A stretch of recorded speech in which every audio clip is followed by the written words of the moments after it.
जगतपुर गांव में एक बहुत ही गरीब ब्राह्मण गंगाधर रहा करता था।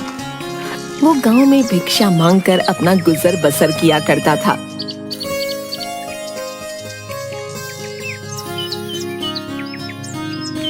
एक दिन वो कुछ बासी रोटियां लेकर अपनी झोपड़ी में आता है।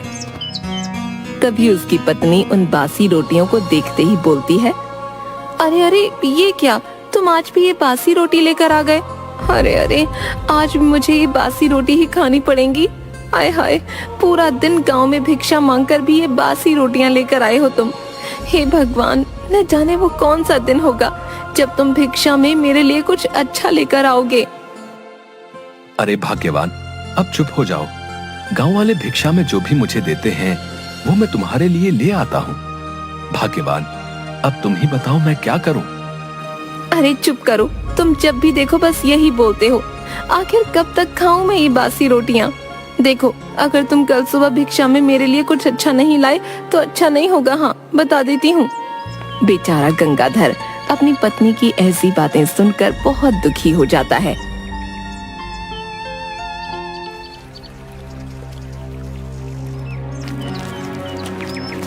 अगली सुबह गंगाधर फिर से गांव में किसी के द्वार पर भिक्षा मांगने जाता है। अरे कोई है, भिक्षा दे दो, भिक्षा दे दो, मुझ गरीब ब्राह्मण को भिक्षा दो। तभी एक बुढ़िया अपनी झोपड़ी से निकलकर उसके सामने आती है। अरे कौन हो तुम? देखने से तो भिक्षु नजर आ रहे हो, लेकिन मैं तुम्हें क्या दे सकती हूँ भला?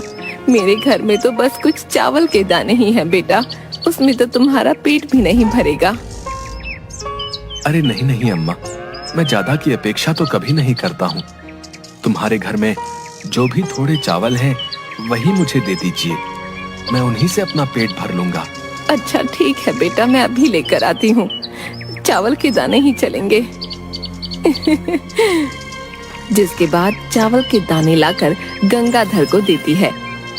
बहुत बहुत धन्यवाद अम्मा। अच्छा, अब मैं चलता हूँ। मेरी पत्नी मेरी राह देख रही होगी। आज तो मैं अपनी पत्नी को ये चावल ले जाकर दूंगा। बेचारी बासी रोटी खा खा कर ऊब गई है, आज तो खुश हो जाएगी। गंगाधर इसके बाद अपनी झोपड़ी में जाता है।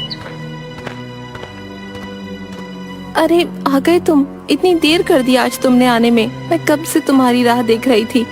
आज भिक्षा में क्या लाए हो? क्या आज भी बासी रोटी उठा लाए हो? अरे अरे भाग्यवान, ये देखो, आज भिक्षा में मैं तुम्हारे लिए चावल के दाने लेकर आया हूँ। आज इन्हें ही पकाकर भोजन बना लो।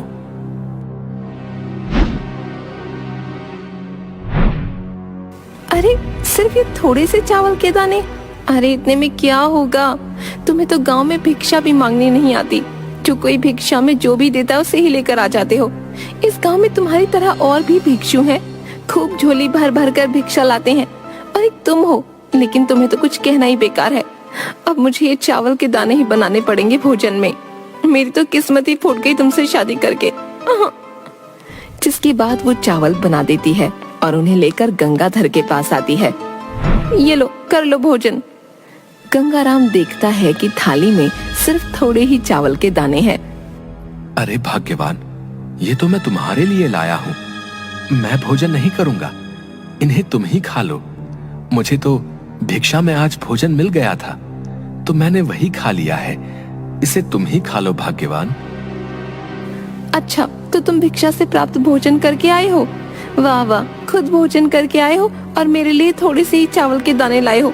न जाने कब वो दिन आएगा जब आप मेरे लिए कुछ अच्छा सा और बहुत सारा भोजन लेकर आएंगे। हाँ, अब आपको कहाँ आवश्यकता होगी इस भोजन की?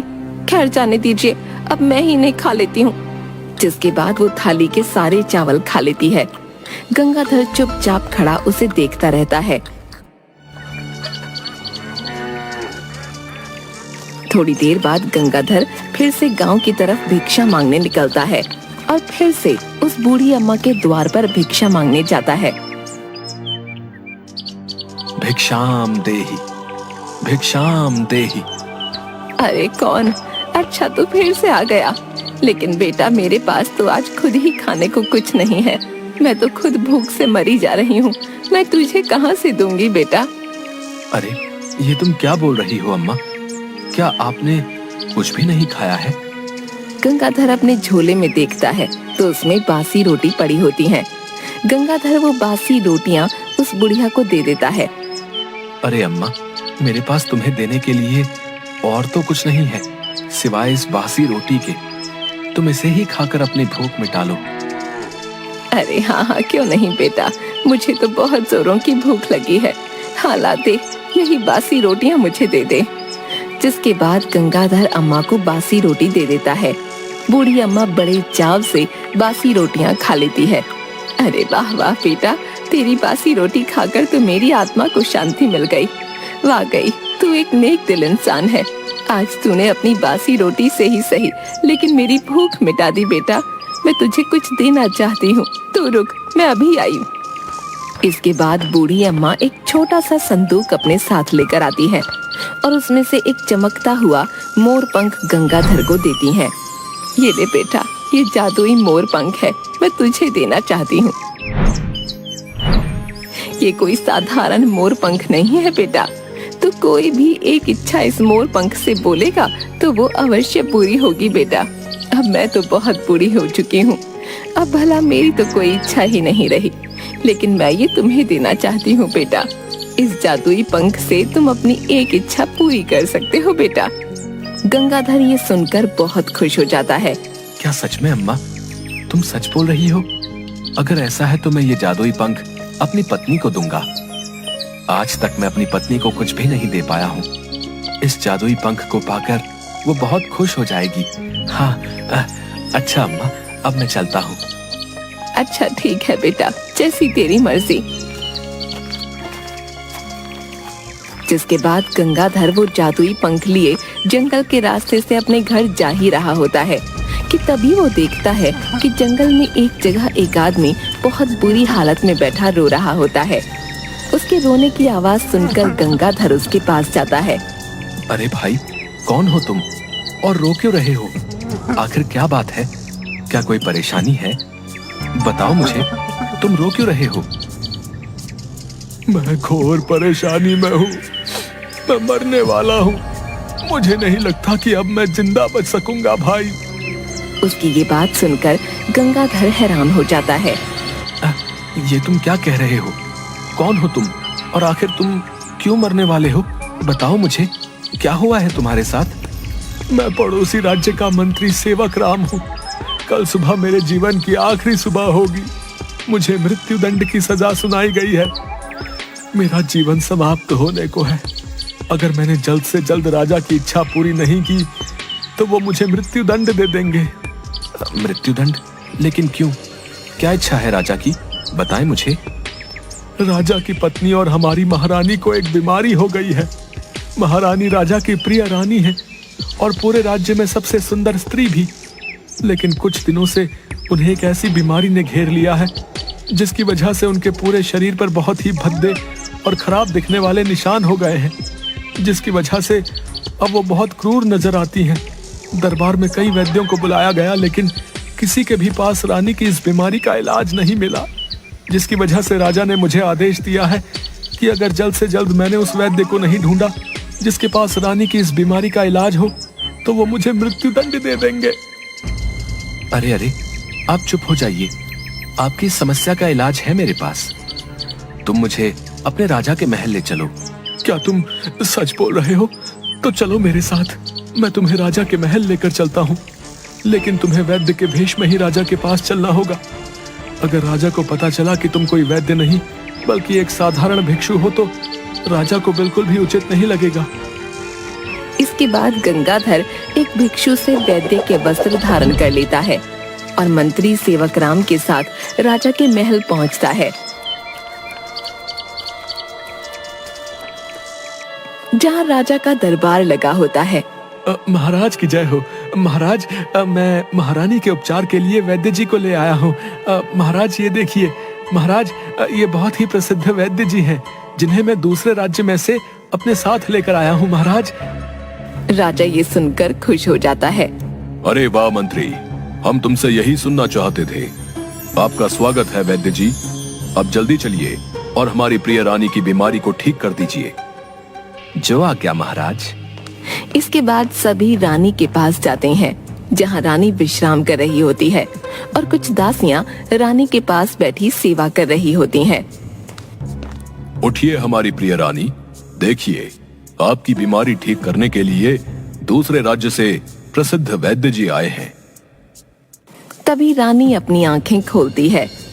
रानी के पूरे चेहरे और हाथ पर बहुत ही अजीब और खराब दिखने वाले भद्दे निशान होते हैं, जिसकी वजह से रानी बहुत डरावनी दिख रही होती है। नहीं नहीं महाराज, मैं किसी को अपना चेहरा नहीं दिखाऊंगी। देखिए तो कितनी कुरूप दिख रही हूँ मैं। नहीं नहीं नहीं, मैं नहीं दिखाऊंगी अपना चेहरा। रानी, तुम मेरी प्रिय रानी हो, ये तुम क्या बोल रही हो? देखो वैद्य जी आए हैं, ये अवश्य ही तुम्हारी बीमारी को ठीक कर देंगे। गंगाधर रानी के शरीर के सारे अजीब और भद्दे निशान देखता है और थोड़ा हैरान हो जाता है। इसके बाद गंगाधर बूढ़ी अम्मा का दिया हुआ जादुई पंख अपने हाथ में लेता है और उसे याद आता है कि अम्मा ने कहा था इस जादुई पंख से कोई एक इच्छा पूरी की जा सकती है। हे जादुई पंख, मेरी इच्छा है कि तुम रानी की ये भद्दे निशान दिखने वाली बीमारी ठीक कर दो। अगर रानी की बीमारी ठीक नहीं हुई तो बेचारे मंत्री सेवक राम को मृत्यु दंड दे दिया जाएगा। तभी गंगाधर जैसे ही जादुई पंख को रानी के मुख पर रखता है, अचानक देखते ही देखते काफी तेज रोशनी होती है और रानी के सारे भद्दे और खराब दिखने वाले निशान गायब हो जाते हैं। ये देखकर सभी बहुत खुश हो जाते हैं। महाराज देखिए देखिए ना, मैं एकदम ठीक हो गई हूँ। देखिए मेरा रूप पहले की तरह चमक रहा है। देखिए ना महाराज, हाँ, हाय हाय, वाह वाह, मैं फिर से सुंदर हो गई हूँ। मैं सुंदर हो गई हूँ। हाँ हमारी प्रिय रानी, हम देख सकते हैं तुम्हारा रूप पहले की ही तरह चमक रहा है। वाकई ये हमारे लिए बहुत खुशी की बात है। वाह हमारे प्रिय मंत्री, हम तुमसे बहुत प्रसन्न हुए। अब तुम्हें मृत्यु दंड नहीं दिया जाएगा। वैद्य, तुम्हारा बहुत बहुत धन्यवाद जो तुमने हमारी प्रिय रानी की बीमारी को ठीक कर दिया। हम आपको भेंट स्वरूप 100 सोने की मोहरें देते हैं। इतना सुनते ही गंगाधर खुश हो जाता है। आपका धन्यवाद महाराज, लेकिन आप एक सच नहीं जानते हैं। मैं कोई वैद्य नहीं हूँ, बल्कि एक साधारण भिक्षु हूँ जो आपके ही राज्य से दूर एक छोटे से गांव में भिक्षा मांगा करता है। आपके मंत्री ने मुझे रानी की दशा के बारे में बताया, तो मैं मंत्री को मृत्यु दंड से बचाने यहाँ आपके महल में आ गया। राजा उसकी बात सुनकर थोड़ा हैरान हो जाता है। जी महाराज, मैंने आपसे ये झूठ बोला। ये कोई वैद्य नहीं बल्कि एक साधारण भिक्षु है। मुझे माफ कर दीजिए महाराज। हमने तुम्हें माफ कर दिया है। तुम्हारे इस झूठ से हमें आज ये सीख मिली है कि एक साधारण सा भिक्षु भी अपने ज्ञान से बहुत बड़ा हो सकता है। व्यक्ति का कर्म ही उसे बड़ा बनाता है। सभी दरबार में राजा की ये बात सुनकर खुश हो जाते हैं। तभी गंगाधर को सोने की 100 मोहरें दी जाती हैं, जिसको लेकर वो अपने घर जाता है। अरे कहाँ चले गए थे आप? मैंने आपको कहाँ कहाँ नहीं ढूंढा, बताएं मुझे। तभी गंगाधर उसे सारी बात बताता है।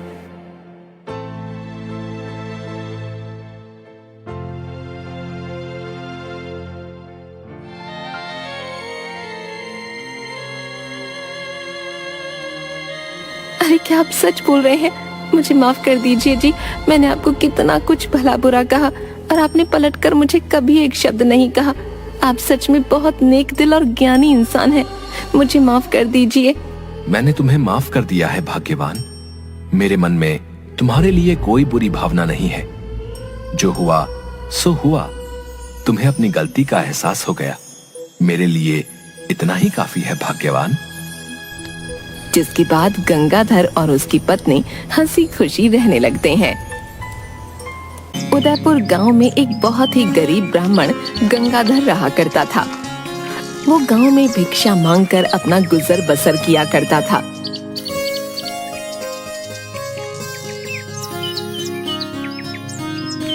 एक दिन वो कुछ बासी रोटियां लेकर अपनी झोपड़ी में आता है। तभी उसकी पत्नी उन बासी रोटियों को देखते ही बोलती है, अरे अरे ये क्या, तुम आज भी ये बासी रोटी लेकर आ गए। अरे अरे, आज मुझे ये बासी रोटी ही खानी पड़ेंगी। आय हाय, पूरा दिन गांव में भिक्षा मांगकर भी ये बासी रोटियां लेकर आए हो तुम। हे भगवान, न जाने वो कौन सा दिन होगा जब तुम भिक्षा में मेरे लिए कुछ अच्छा लेकर आओगे। अरे भाग्यवान, अब चुप हो जाओ। गांव वाले भिक्षा में जो भी मुझे देते हैं वो मैं तुम्हारे लिए ले आता हूँ। भाग्यवान, अब तुम ही बताओ मैं क्या करूँ। अरे चुप करो, तुम जब भी देखो बस यही बोलते हो। आखिर कब तक खाऊं मैं ये बासी रोटियां। देखो, अगर तुम कल सुबह भिक्षा में मेरे लिए कुछ अच्छा नहीं लाए तो अच्छा नहीं होगा। हाँ, बता देती हूँ। बेचारा गंगाधर अपनी पत्नी की ऐसी बातें सुनकर बहुत दुखी हो जाता है।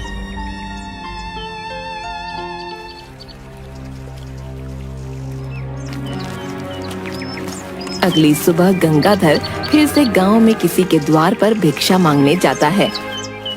अरे कोई है, भिक्षा दे दो, भिक्षा दे दो मुझ गरीब ब्राह्मण को, भिक्षा दो। तभी एक बुढ़िया अपनी झोपड़ी से निकलकर उसके सामने आती है। अरे कौन हो तुम? देखने से तो भिक्षु नजर आ रहे हो, लेकिन मैं तुम्हें क्या दे सकती हूँ भला?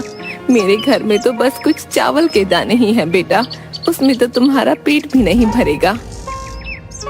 अरे नहीं नहीं अम्मा, मैं ज्यादा की अपेक्षा तो कभी नहीं करता हूँ। तुम्हारे घर में जो भी थोड़े चावल हैं वही मुझे दे दीजिए, मैं उन्हीं से अपना पेट भर लूंगा। अच्छा ठीक है बेटा, मैं अभी लेकर आती हूँ। चावल के दाने ही चलेंगे। जिसके बाद चावल के दाने लाकर